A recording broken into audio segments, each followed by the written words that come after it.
بالله السميع العليم من الشيطان اللعين الرجيم. بسم الله الرحمن الرحيم. لا حول ولا قوة إلا بالله العلي العظيم. حسبنا الله نعم الوكيل، نعم المولى ونعم النصير. الحمد لله الذي هدانا لهذا وما كنا لنهتدي لولا أن هدانا الله.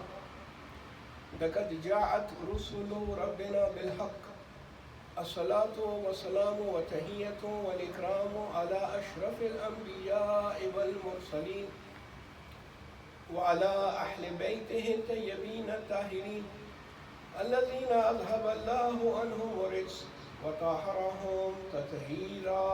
اللهم صل على محمد وآل محمد. ولعنة الدائمة على أعدائهم من الآن إلى قيام يوم الدين. رب اشرح لي صدري ويسر لي أمري واحلل عقدة من لساني يفقه قولي. آمين يا رب العالمين. أما بعد، قال الله الحكيم في محكم كتابه وهو أصدق القائلين وقوله الحق. بسم الله الرحمن الرحيم. ذلك ومن يعظم شعائر الله فإنها من تقوى القلوب. صدق الله العلي العظيم. صلوات بالله. اللهم صل على محمد. عزیزان گرامی، عشر اولا محرم الحرام آج اس سلسلے کی دوسری مجلس ہے، اور میں نے کل تمہیدی مجلس میں آپ کی خدمت میں عرض کیا تھا کہ انشاءاللہ اس عشرے میں ہم فضائل اہل البیت علیہ السلام کے، ان کے مصائب، عزاداری کی فضیلت اور اہمیت، اور ثقلین جو کہ دو ثقیل اور وزنی چیزیں ہیں، ان کی کیا اہمیت ہے اور ان کا آپس میں کیا رشتہ ہے، اور نہج البلاغہ کی چند خطبات، یہ ہمارا موضوع رہے گا انشاءاللہ آئندہ اس عشرے مجالس میں۔ اور کل اس سلسلے میں میں نے مختصراً آپ کی خدمت میں عرض کیا تھا کہ عزاداری اور مجالس کی اہمیت، اور اس سلسلے میں ایک آدھ روایات اور کچھ ایسے واقعات جو ہمارے علماء مراج اعظام کے ساتھ پیش آئے۔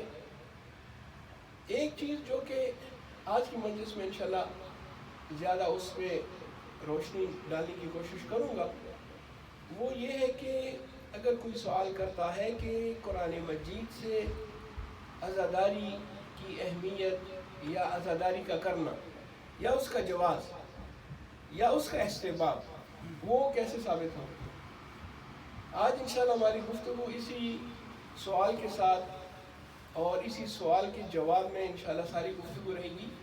آپ کی خدمت میں میں قرآن مجید سے چند دلائل عرض کروں گا، 4 ایسی آیات کا ذکر کروں گا۔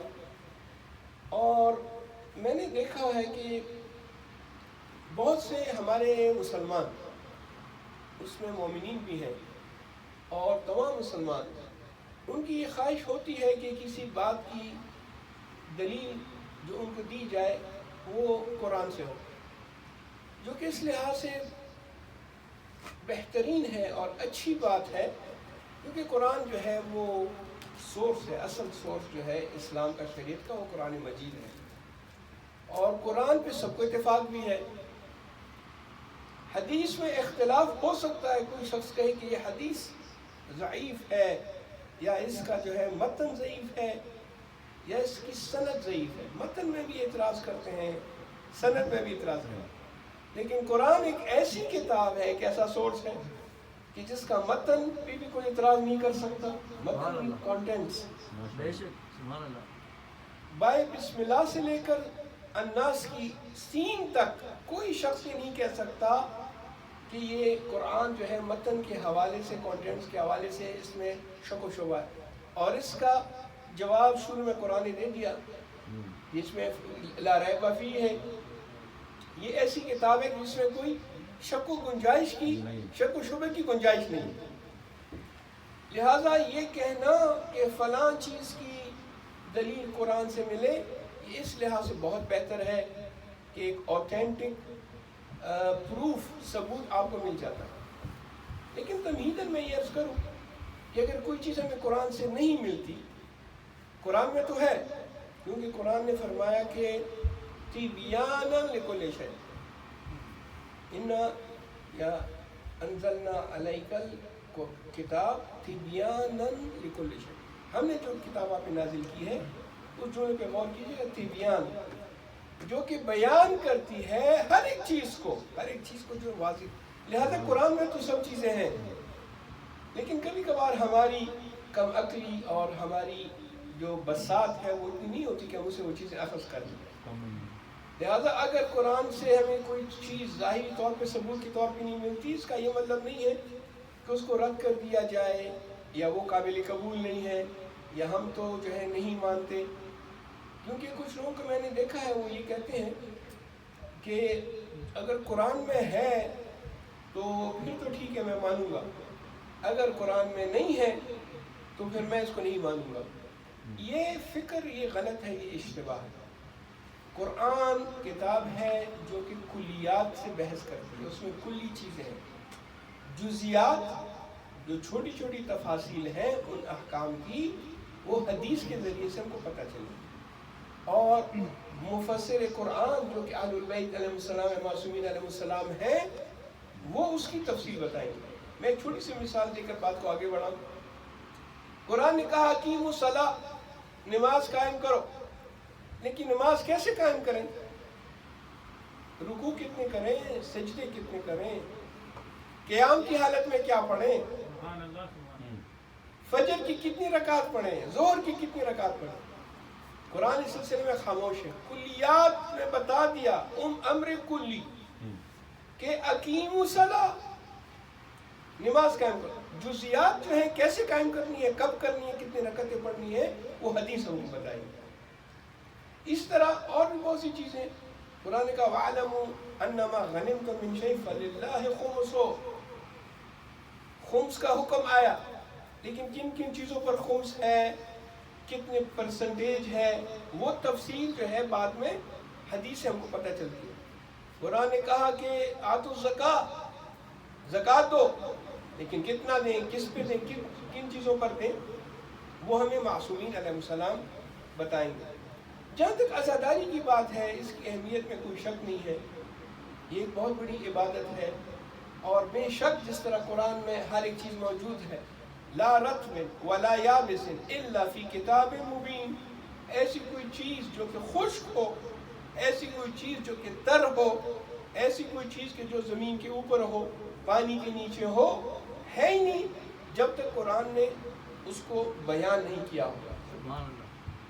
ہر ایک خشک اور تر قرآن نے اس کو بیان کیا ہے، لیکن آپ کی اور میری کیپیسٹی اتنی نہیں ہے کہ ہماری چیز کو سمجھ سکیں۔ اسی وجہ سے کہتے ہیں کہ اہل البیت یدری ما فی البیت، گھر والے جانتے ہیں گھر کے اندر کے حالات کے متعلق۔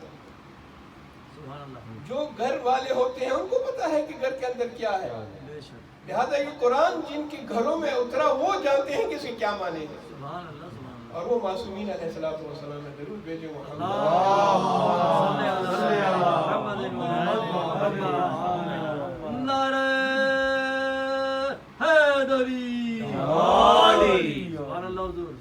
لہذا اگر ہم قرآن سے ثابت کرنا چاہیں عزاداری کو تو ہمارے پاس اس سلسلے میں کافی آیات ہیں۔ میں نے 4 آیات کا انتخاب کیا۔ چھٹے پارے کی پہلی آیت، اور چھٹے پارے کا نام بھی ہے لا یحب اللہ، یعنی اللہ پسند نہیں کرتا، اللہ کو اچھا نہیں لگتا۔ یہ ابتدا میں چھٹے پارہ سورہ النساء کی آیت 148، لا یحب اللہ الجہر بالسوء من القول الا من ظلم، اللہ تعالیٰ پسند نہیں کرتا کہ کوئی شخص کسی کی بدگوئی کرے، کسی کی عیب جوئی کرے اور پبلک میں اس کے متعلق بری باتیں پھیلائے۔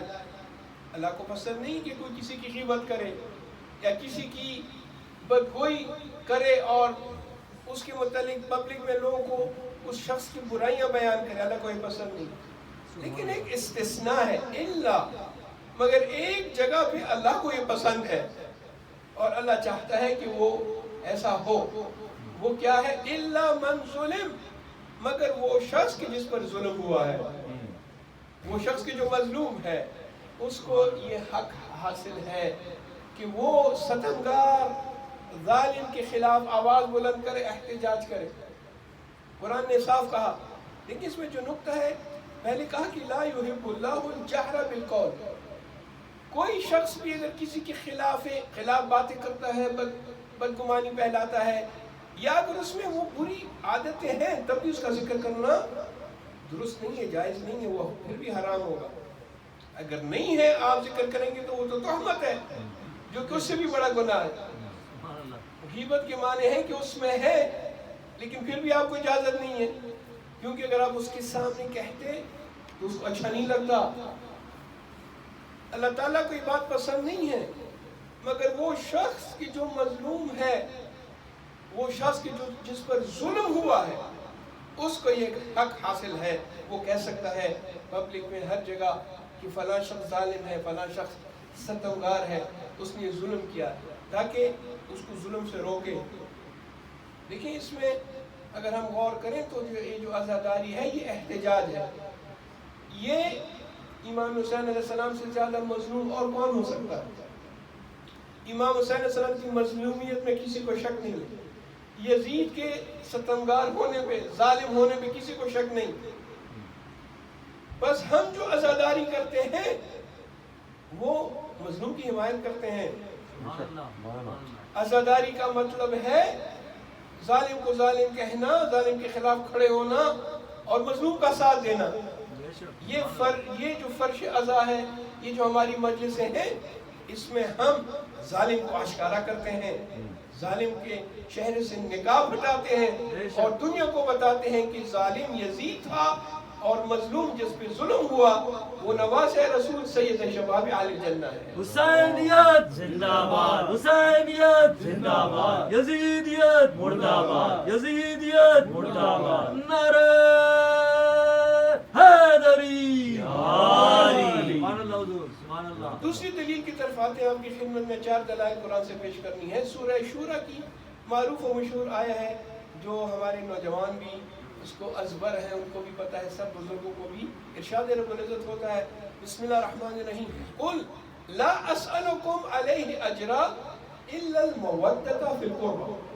اے رسول ان سے کہہ دیجئے کہ مجھے اجر رسالت نہیں چاہیے، سبحان اللہ۔ ہاں ایک چیز مجھے چاہیے، وہ یہ ہے کہ میرے جو قرابت دار ہیں، میرے جو اہل البیت ہیں، ان سے محبت اور مودت کرو۔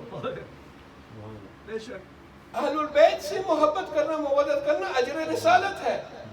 وہ رسول کی جس نے 23 برس تک اسلام پھیلایا، اللہ کے حکم کو ہم تک پہنچایا، وہ اپنی رسالت کی، اپنی محنت کا اجر نہیں چاہتا، لیکن اہل البیت سے مودت اور ان سے محبت رسول کو چاہیے۔ اور یہ رسول نہیں کہہ رہے، اللہ فرما رہے کہ قل اے رسول ان سے کہہ دیجئے کہ تمہیں اجر رسالت نہیں چاہیے مگر اہل البیت کے ساتھ محبت چاہیے۔ اب یہ جو ہماری مجالس ہیں، یہ محبت اور مودت کی بہترین مثال ہے۔ میں دعویٰ کرتا ہوں کہ مجھے فلاں شخص سے محبت ہے اور میں اس کا ذکر بھی نہیں کرتا، نہ اس کا نام لیتا ہوں، نہ اس کے ساتھ کوئی مدد کرتا ہوں، تو یہ محبت صرف دعویٰ ہے۔ اگر عملاً مجھے کسی سے محبت ہے تو مجھے اس کا دفاع کرنا ہے، مجھے اس کے ساتھ رہنا ہے، اس کی اچھائیاں بیان کرنی ہے، اس کے ظالموں کو بے نقاب، جو اس کے جنہوں نے ان پر ظلم کیا ان کو بے نقاب کرنا ہے۔ یہی اجر رسالت ہے، اور یہ مجالس جو ہم انجام دیتے ہیں یہ اجر رسالت ہے۔ روایات میں عزیزان گرامی یہ سلسلہ بہت زیادہ ملتا ہے، کیونکہ میری آج کی مجلس زیادہ تر قرآن مجید کی آیات کے متعلق ہے، لیکن میں اشارتاً 2 روایت آپ کی خدمت میں جلدی سے عرض کروں۔ آپ کی اور میرے آٹھویں سرکار امام رضا علیہ السلام،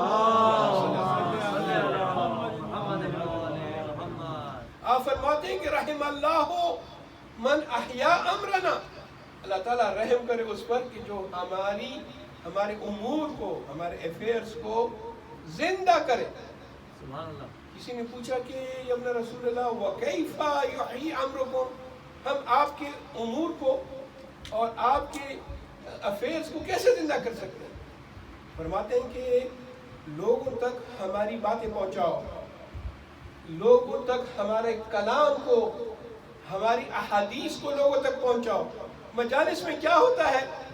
انہی ہستیوں کی احادیث کو لوگوں تک پہنچایا جاتا ہے۔ سبحان اللہ سبحان اللہ۔ خدا رحم کرے اس شخص پہ کہ جو ہمارے امور کو احیا کرتا ہے، زندہ کرتا ہے۔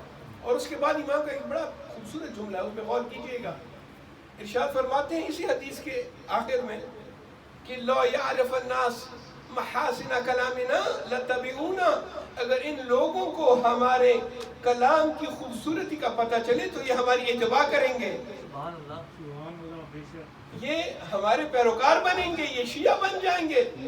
لیکن ان کو ہمارے کلام کی خوبصورتی کا پتہ نہیں ہے، کیونکہ آپ لوگوں نے ہمارے کلام کو ان تک پہنچایا نہیں ہے۔ مجالس بہترین ذریعہ ہے معصومین علیہ السلام کے کلام کو عوام تک، دنیا تک پہنچانے کا۔ سبحان اللہ، بے شک۔ اور اس کے بعد ایک اور حدیث، اور یہ حدیث بیان کر کے اپنے بات کو آگے بڑھاؤں قرآن کی آیت کی طرف جاتے ہوئے، آپ کے اور میرے چھٹے سرکار حضرت امام جعفر صادق علیہ السلام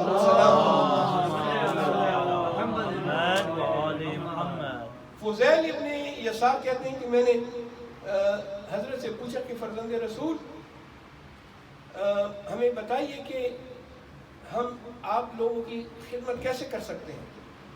تو آپ نے فرمایا، حضرت جو ہے فضیل ابن یسار کو فرماتے ہیں کہ اتجلسون وتحدثون، مشہور روایت، اتجلسون آیا تم لوگ بیٹھتے ہو، وتحدثون اور ہمارے متعلق باتیں کرتے ہو، تم لوگ محافل اور مجالس منعقد کرتے ہو؟ کہتا ہے کہ نعم جعلت فداک، میرے ماں باپ آپ پر قربان ہو جائیں، ہم ایسا کرتے ہیں۔ فرماتے ہیں کہ انا احب هذه المجالس تلك المجالس، مجھے پسند ہے کہ میرے ماننے والے، میرے چاہنے والے آپس میں بیٹھ کر مجلس کے دوران، مجلس کی حیثیت سے، محفل کی حیثیت سے بیٹھ کر ہمارا ذکر کریں۔ سبحان اللہ، ہمیں یہ پسند ہے، ہمیں یہ اچھا لگتا ہے کہ محافل ہو، مجالس ہو جہاں ہم اہل بیت کا ذکر ہو۔ اب اس کی طرف اگر آپ غور فرمائیں تو یہ جو لفظ ہے کہ اتجلسون وتحدثون، اس کی کیا معنی ہے؟ آیا تم لوگ بیٹھتے ہو اور ہمارا ذکر کرتے ہو؟ اشارہ ہے کہ اگر ممکن ہو تو انٹرنیٹ پہ ساری مجلس مت سنو۔ اتجلسون آیا تم بیٹھتے ہو؟ اب ہم اپنے گھر پہ بھی زوم کے ذریعے، یوٹیوب کے ذریعے آن لائن مجالس سن سکتے تھے، مگر ہم نے کالے کپڑے پہنے اور ہم اس مجلس میں آئے، اس عزاخانے پہ آئے اور یہاں بیٹھ کر مجلس سن رہے ہیں۔ اگر ممکن ہے اللہ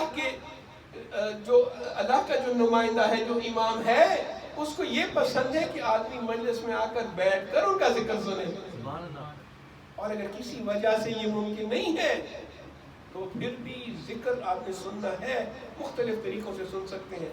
آج کل کے حالات میں ہم دیکھ رہے ہیں، ہمارے علماء نے فرمایا کہ اگر ممکن نہیں ہے اور دوسرے مومن کو نقصان پہنچ سکتا ہے تو تم اپنے گھر میں رہ کر مجلس سنو، لیکن یہ آپشن نہیں ہے کہ مجلس نہ سنو۔ سبحان اللہ، سبحان اللہ، مجلس سننی ہے، سبحان اللہ، طریقہ مختلف ہو سکتا ہے، مگر وہ والا آپشن ہے ہی نہیں کہ نہیں مجلس، کیونکہ کرونا وائرس ہے لہذا مجلس کو بند کر دو، مجلس مت سنو۔ نہیں، مجلس سننی ہے، مجلس کرنی بھی ہے، جس طریقے سے بھی ممکن ہو وہ کرنی ہے، حالات کے حساب سے، مختلف طریقوں سے یہ عزاداری ہمیں آگے پہنچانی ہے اور اس کو منعقد کرنا ہے۔ ضرور بھیجیں محمد اور آل محمد، اللہم صلی علی محمد و آل محمد، سبحان اللہ حضور، سبحان اللہ۔ عزیزان گرامی، تیسری دلیل کی طرف آتے ہیں، سورہ حج جو کہ 22 نمبر کی سورہ ہے اور اس کی آیا 32، ارشاد ہوتا ہے ذالک ومن یعظم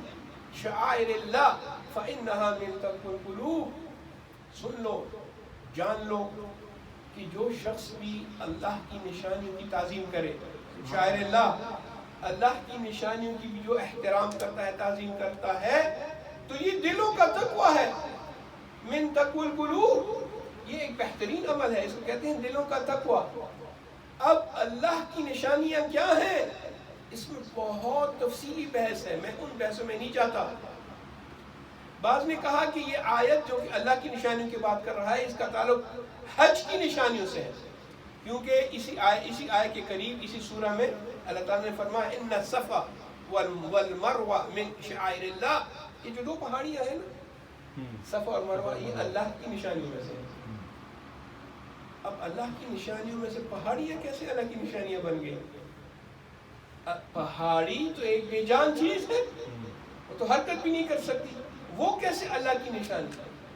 جواب دیتے ہیں کہ یہ جس چیز کی کسی کے ساتھ نسبت ہو جائے اس نسبت کا احترام کیا جاتا ہے۔ چونکہ صفا اور مروہ ہے تو پہاڑیاں، مگر ان کی نسبت ہے حضرت ہاجرہ سے، حضرت ابراہیم سے اور حضرت اسماعیل سے، لہذا یہ عام پہاڑیوں سے مختلف ہے، یہ خاص پہاڑیاں ہیں، یہ شعائر اللہ۔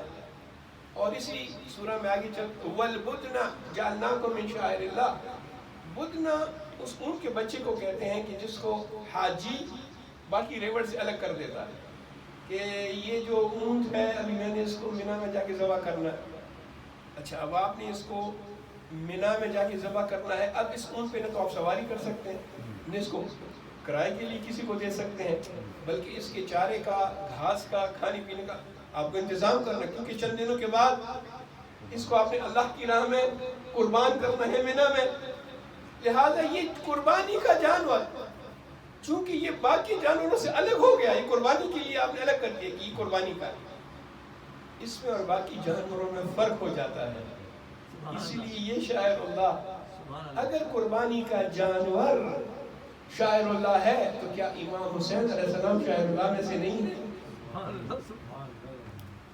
کیا یہ عظیم ہستی کی جس نے سب کچھ قربان کر دیا اللہ کی راہ میں وہ شاعر اللہ میں سے نہیں؟ بے شک ہے۔ بعض مفسرین جس طرح زمخشری، اس کی کتاب تفسیر ہے الکشاف میں مشہور ہے، میں نے کافی غور سے وہ تفسیر پڑھی، بڑی خوبصورت تفسیر، نحوی اور گرامیٹیکل انداز میں اس نے وہ تفسیر لکھی ہے، پڑھنے کے قابل ہے، اور اس کے مقابلے میں گرامیٹیکل تفسیر آج تک نہیں لکھی گئی۔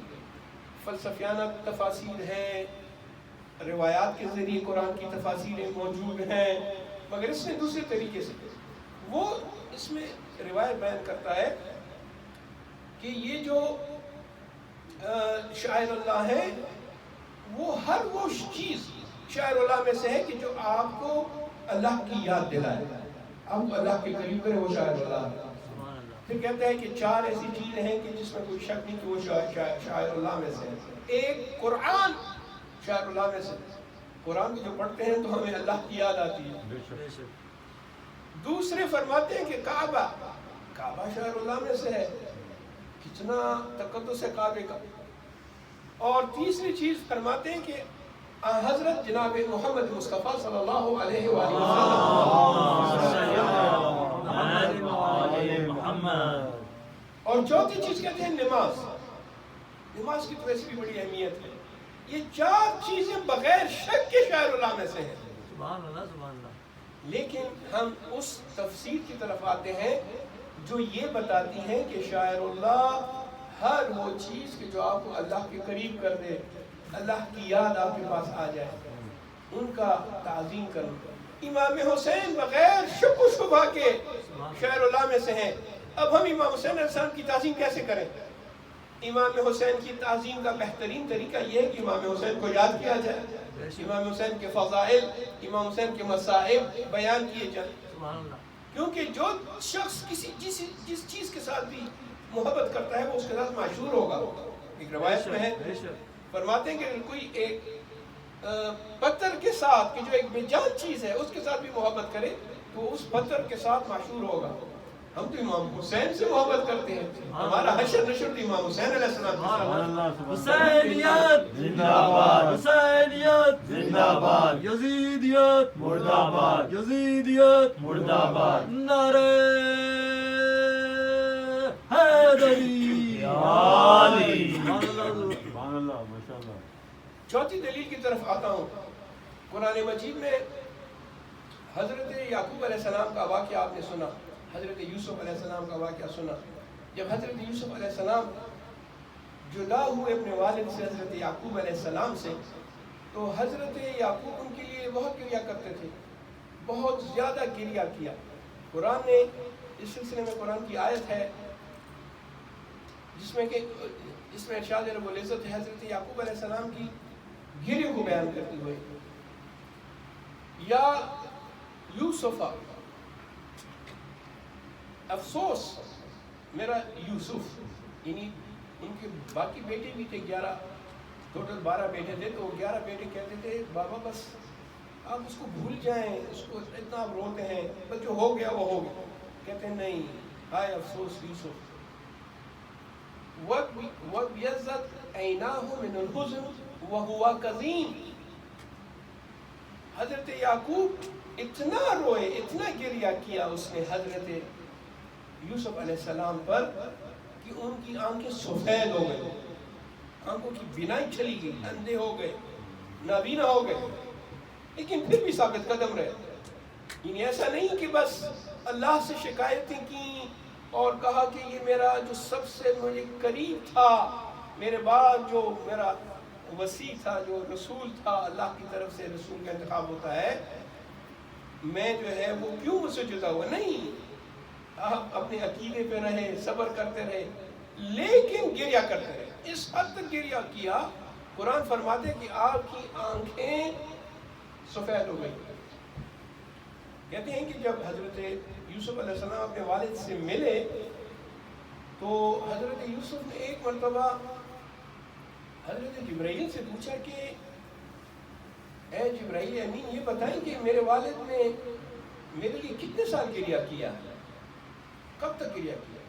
تو جواب دیا کہ جب سے تم جدا ہوئے ہو اور آخر تک، واپسی تک۔ ایک روایت میں ہے کہ 70 سال حضرت یعقوب علیہ السلام نے حضرت یوسف کے لیے گریہ کیا۔ اور اس کی دلیل اگر ہم اسے مانگیں گے قرآن کے علاوہ، تو آپ کو پتہ ہے وہ ایک مشہور روایت ہے جو مسائل میں پڑھتے ہیں، انشاءاللہ اس کا ذکر بعد میں آئے گا، میں مسائل نہیں پڑھنا چاہتا۔ کسی نے امام زین العابدین علیہ السلام سے پوچھا کہ فرزند رسول آپ نے کتنا گریہ کیا؟ 35 سال، اب بہت ہو چکا، اس سے زیادہ گریہ۔ تو آپ نے حضرت یعقوب کی مثال کہ تم نے انصاف نہیں کیا۔ یعقوب کا بیٹا یوسف آنکھوں سے صرف اوجھل ہوا تھا، اور آپ نبوت کے علم کے ذریعے جانتے تھے کہ بیٹا زندہ ہے۔ اور بعد نے کہا کہ آپ نے صحرائی بھیڑیوں کو بلا کر ان سے پوچھا تھا کہ واقعاً تم نے میرے یوسف کو جو ہے کھایا ہے اور اس کو جو ہے اس کا خون کیا؟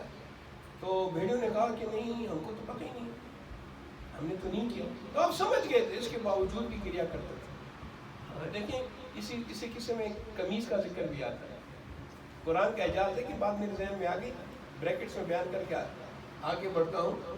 قمیص کا ذکر ہے سورہ یوسف میں اور اس کے واقعے میں۔ اسی قمیص کو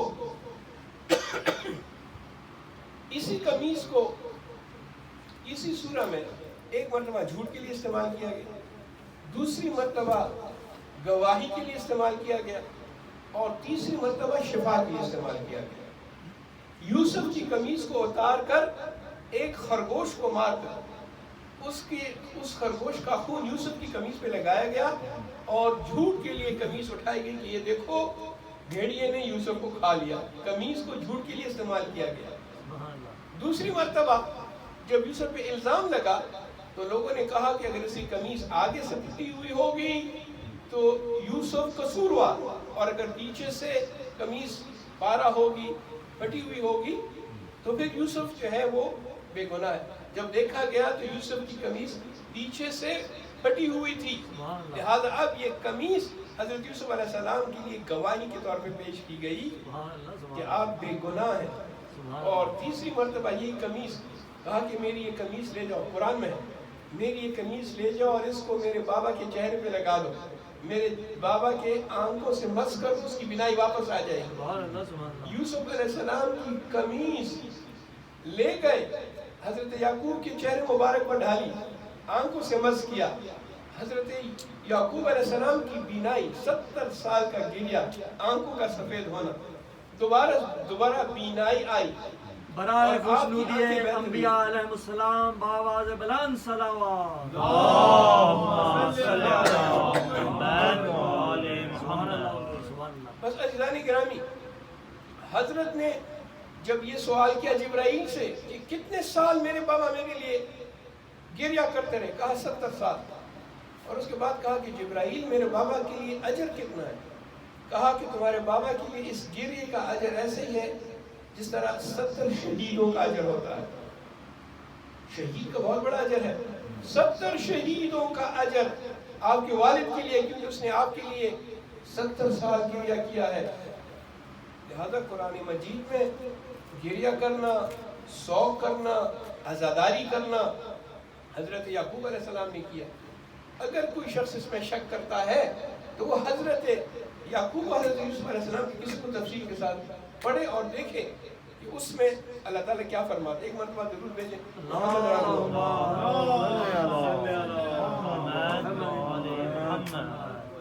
عزیزان گرامی، اگر کوئی نوجوان یہ سوال کرتا ہے کہ مولانا صاحب یہ 4 دلائل آپ نے پیش کیے، یہ تو کچھ مخصوص واقعات کے لیے ہے، اس کا ہمارے ساتھ کیا تعلق ہے؟